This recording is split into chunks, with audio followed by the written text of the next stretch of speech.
നമസ്കാരം. മലയാറ്റൂരിലെ ചിത്രപ്രിയയുടെ കൊലപാതകവുമായി ബന്ധപ്പെട്ട് പ്രചരിച്ച CCTV ദൃശ്യങ്ങൾ പെൺകുട്ടിയുടേതല്ലെന്ന് തുറന്നു സമ്മതിച്ച് പോലീസ്. പോസ്റ്റ്മോർട്ടം റിപ്പോർട്ട് അനുസരിച്ച് CCTV ദൃശ്യങ്ങളിൽ കാണിക്കുന്ന സമയത്തിന് മുമ്പ് പെൺകുട്ടി കൊല്ലപ്പെട്ടിരുന്നു. CCTVയിലുള്ളത് ചിത്രപ്രിയയല്ലെന്ന് കുടുംബം നേരത്തെ ആരോപിച്ചിരുന്നു. ചിത്രപ്രിയയുടെ കൊലപാതക കേസിൽ സുപ്രധാന തെളിവായി കൊണ്ടുവന്നതായിരുന്നു ഈ CCTV ദൃശ്യം. എന്നാൽ ആ ദൃശ്യങ്ങളിലുള്ളത് ചിത്രപ്രിയ അല്ലെന്നും പോലീസ് നിരവധി തെറ്റായ കാര്യങ്ങൾ പ്രചരിപ്പിക്കുന്നുണ്ടെന്നും ബന്ധുവായ ശരത് ലാൽ ആരോപിച്ചിരുന്നു.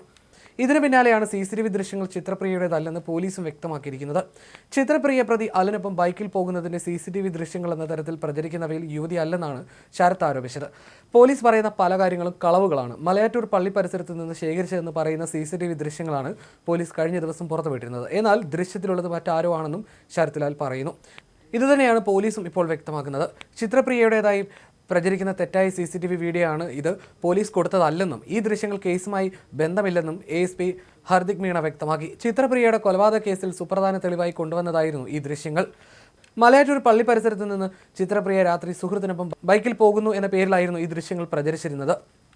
ചിത്രപ്രിയയുടെ സുഹൃത്ത് അലൻ ബെന്നിയെ കാലടി പോലീസ് അറസ്റ്റ് ചെയ്തിരുന്നു. ഇരുവരും തമ്മിൽ വാക്കേറ്റമുണ്ടാവുകയും മദ്യലഹരിയിൽ ചിത്രപ്രിയയെ കൊലപ്പെടുത്തിയെന്നുമാണ് അലൻ പോലീസിന് നൽകിയ മൊഴി. ചിത്രപ്രിയയുടെ മൃതദേഹം കണ്ടെത്തിയത് കഴിഞ്ഞ ദിവസമാണ്.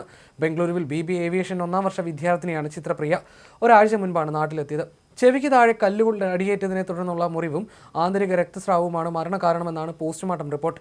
മലയാറ്റൂർ അടിവാരത്തിന് സമീപം സെബിയൂർ കാടപ്പാറ റോഡരികിലെ ഒഴിഞ്ഞ പറമ്പിലാണ് മൃതദേഹം കണ്ടെത്തുന്നത്. അതേസമയം കൊലപാതകത്തിൽ അറസ്റ്റിലായ അലനിൽ അന്വേഷണം ഒതുക്കി തീർക്കില്ലെന്നും കൊലപാതകത്തിൽ മറ്റാർക്കെങ്കിലും പങ്കുണ്ടോ എന്ന് അന്വേഷിക്കുമെന്നും റൂറൽ SP M ഹേമലത കഴിഞ്ഞ ദിവസം വ്യക്തമാക്കിയിരുന്നു. നിലവിൽ അലൻ മാത്രമാണ് പ്രതി. കൂടുതൽ ചോദ്യം ചെയ്യുന്നതിനായി പ്രതിയെ ഉടൻ കസ്റ്റഡിയിൽ വാങ്ങും. സ്ഥലത്ത് പ്രതിയെ എത്തിച്ച് തെളിവെടുപ്പ് നടത്തുമെന്നും പോലീസ് അറിയിച്ചിരുന്നു. ചിത്രപ്രിയയുടെയും അലന്റെയും മൊബൈൽ ഫോണുകൾ പരിശോധിക്കുമ്പോൾ കൂടുതൽ വിവരങ്ങൾ ലഭിക്കുമെന്നും പോലീസ് കരുതുന്നു. 2 ഫോണുകളും ശാസ്ത്രീയ പരിശോധനയ്ക്ക് അയക്കുമെന്നും പോലീസ് അറിയിച്ചിരുന്നു. അലന്റെ പൂർവ്വകാല ജീവിത സാഹചര്യങ്ങളെക്കുറിച്ചും സൗഹൃദങ്ങളെക്കുറിച്ചും പോലീസ് അന്വേഷിക്കുന്നുണ്ട്. മദ്യലഹരിയിലാണ് കൃത്യം നിർവഹിച്ചതെന്ന് പ്രതി ചോദ്യം ചെയ്യലിൽ പറഞ്ഞിരുന്നു. മദ്യം മാത്രമാണോ മറ്റ് മയക്കുമരുന്നുകൾ ഉപയോഗിച്ചിരുന്നോ എന്നും അന്വേഷിക്കുന്നുണ്ട്. സംശയത്തെ തുടർന്ന് അലൻ മദ്യലഹരിയിൽ കല്ലുകൊണ്ട് യുവതിയെ തലക്കടിച്ച് കൊല്ലുകയായിരുന്നുവെന്നാണ് പോലീസ് വ്യക്തമാക്കിയത്. കഴിഞ്ഞ ശനിയാഴ്ച മുതലാണ് ചിത്രപ്രിയയെ കാണാതായത്. ചിത്രപ്രിയയെ കാണാതായ വിവരം ലഭിച്ചതിനെ തുടർന്ന് CCTV ദൃശ്യങ്ങൾ പരിശോധിച്ചതിനു ശേഷമായിരുന്നു അലനെ പോലീസ് വിളിച്ചു വരുത്തിയത്. പെൺകുട്ടിയെ പ്രദേശത്ത് ബൈക്കിൽ കൊണ്ടുവിട്ടെന്നായിരുന്നു തുടക്കത്തിൽ ഇയാൾ പറഞ്ഞത്. ഈ മൊഴി വിശ്വസിച്ച് തുടർന്ന് പോലീസ് ഇയാളെ വിട്ടയക്കുകയും ചെയ്തു. പിന്നീട് ചിത്രപ്രിയയുടെ മൃതദേഹം കണ്ടെത്തിയതോടെയാണ് അലനെ വീണ്ടും വിളിപ്പിക്കുന്നത്. എന്നാൽ ചോദ്യങ്ങൾക്ക് വ്യക്തമായി ഉത്തരം കിട്ടിയില്ല. കൂടുതൽ ചോദ്യം ചെയ്തതോടെയാണ് കൊല നടത്തിയത് താനാണെന്ന് അലൻ കുറ്റസമ്മതം നടത്തിയത്.